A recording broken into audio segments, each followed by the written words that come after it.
Vous vous en rendez compte, pour quelqu'un qui n'est pas du métier, la situation des chauffeurs routiers apparaît comme vraiment très complexe dans ce secteur où il existe une très forte concurrence, quelques grandes entreprises et surtout des petites et des moyennes. La définition des heures réelles de travail est un casse-tête pour les chefs d'entreprise. Reportage à Évreux, Sébastien Vibert, Michel Gianoulatos. Richard Dessau dirige une entreprise de transport. 50 chauffeurs dont une vingtaine bloqués dans les barrages. La société perd environ 50 000 francs par jour à cause de la grève. Et pourtant, Richard Dessau ne condamne pas le mouvement. Selon lui, les heures d'attente dénoncées par les grévistes sont bel et bien le problème majeur de la profession. Quand on fait un prix de transport, chargement 1 heure, 4 heures de route, déchargement 1 heure, donc on va proposer à notre client 6 heures de route, ça va être notre prix de transport.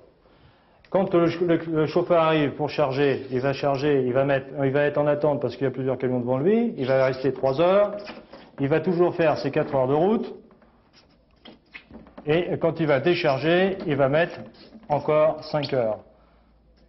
Voilà. Ce qui fait que le chauffeur, il va avoir ses 4 heures de route, ses 3 heures d'attente ici et ses 5 heures ici, il va avoir une amplitude de 5 et 3, 8 et 4, 12 heures, il va avoir une amplitude de 12 heures, alors que nous, avec notre client, on faudra qu'on facture uniquement les 6 heures.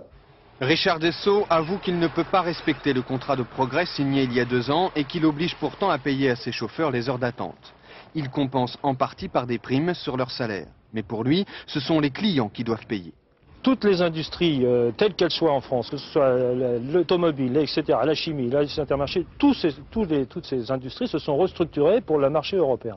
Aujourd'hui, les transporteurs français, qui sont nombreux, qui occupent à peu près 500 000 personnes, ne sont pas restructurés pour ce marché européen. Donc c'est le flou le plus artistique. Patron désunis, profession désorganisée, concurrence européenne, Richard Dessau espère au moins que la grève des chauffeurs changera les rapports des routiers avec les entreprises et les grandes surfaces.